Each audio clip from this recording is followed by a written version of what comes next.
आप सबका मीडिया बंधुओं का धन्यवाद।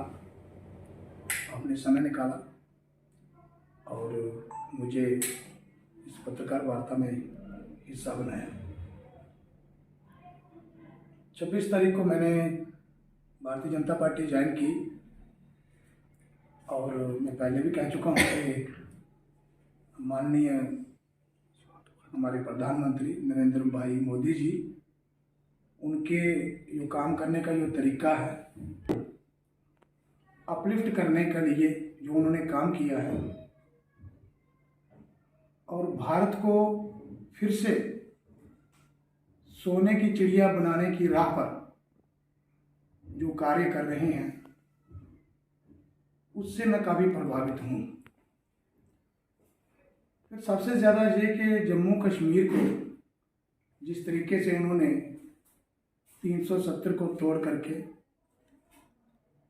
जो हमारा बचाव किया है और जिससे कि तरक्की जो है वो ज़्यादा हुई है, उससे मैं प्रभावित हूँ। इसलिए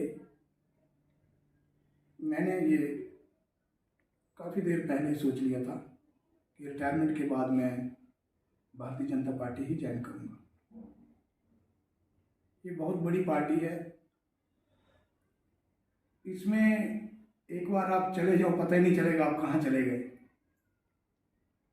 पर इसके लिए जाने के लिए भी अपने आप को तैयार करना जरूरी है, क्योंकि इस पार्टी में राष्ट्र पहले है, पार्टी दूसरे नंबर पर है। और जो अपनापन है, जो मैं ऐसे एक डिपार्टमेंट से आया हूँ कि राष्ट्र तो पहले ही होता है, राष्ट्र के लिए तो हम सदैव तत्पर तैयार रहते हैं।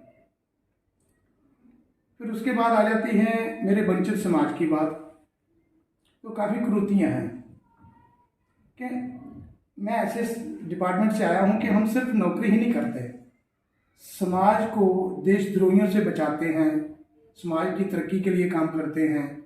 गरीबों का जो प्रॉब्लम होती है, गरीबों की प्रॉब्लम और सरकार उसको कैसे ठीक करती है, इसके बीच में हम लोग रहते हैं।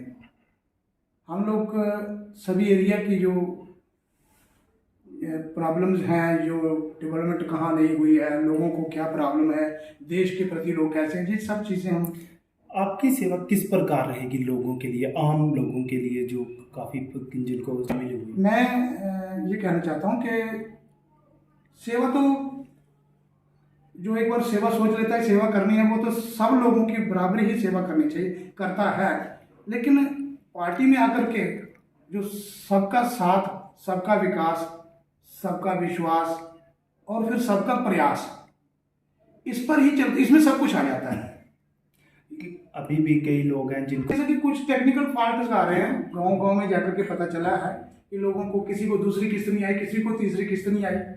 वो कुछ टेक्निकल फॉल्ट हैं, उसके लिए सरकार से रिक्वेस्ट करेंगे, हम जाएंगे ऑफिस में, पता करेंगे क्या प्रॉब्लम है, क्यों नहीं आ रही, उनकी दूसरी किस्त नहीं आ रही, तीसरी नहीं आ रही। और एक प्रॉब्लम जो ज़्यादा आ रही है कि जो मेरे वंचित समाज के लोग हैं, उनको जो जैसे हमारी म्यूनसिपल काउंसिल में एक स्कीम आती है जो हाउसिंग की, घर बनाने की, उनको प्रॉब्लम ये आ रही है कि वो कह देते हैं कि पहले आप इसका प्लंथ भरो फिर आपको पैसे देंगे। तो उनके पास वही पैसा नहीं है तो पैसे लाए कहाँ से? वो कर्जा लेते हैं और फिर वो कर्जा उतारना पड़ता है। तो मैं ये चाहता हूँ कि ये सरकार कोई ऐसी स्कीम बनाए और खुद भी जाकर के बात करेंगे कि उनको कहीं से वो जो सामान है मुहैया करवाएं, ताकि उनको कर्जा ना लेना पड़े। वो तो वहीं के वहीं रह गए ना, काम तो हो जाता है। आज भी एक वार्ड नंबर 6 में एक महिला है जिसका घर ही नहीं बना, उसके वो स्कीम जो है उसको मिल गई है, उसका फायदा मिल गया, मतलब उसका पैसा भी आ गया, सब कुछ है। वैसे तो मैं आरएसएस का हूँ 1978 से, मेरा तो बचपन ही 16 साल की उम्र में मैंने आरएसएस ज्वाइन की थी। तो मैं तो अपने घर में ही आया हूँ, मैंने कोई ज्वाइन नहीं की, घर में आया हूँ। लेकिन ज़्यादा प्रभावित जो हुआ हूँ वो 2014 से हुआ, जब से हमारे माननीय नरेंद्र भाई मोदी जी प्रधानमंत्री बने हैं और जो घर घर में जो स्कीमें चली हैं, वंचित समाज को आगे लाया है, एसटी लोगों के लिए काम किया है, जिनको कोई पूछता नहीं था, जिनको पता भी नहीं होता था। इतनी स्कीमें हैं कि मुझे लगता है गांव में पता भी नहीं होगा लोगों को। अभी भाजपा में आप अपनी भूमिका को देखिए, हम तो सेवा करेंगे, मैं तो अभी नया हूँ। जैसी भूमिका मेरी भारतीय जनता पार्टी मुझे आदेश करेगी उसी तरीके से मैं अपनी भूमिका निभाऊंगा और अच्छे तरीके से निभाऊंगा।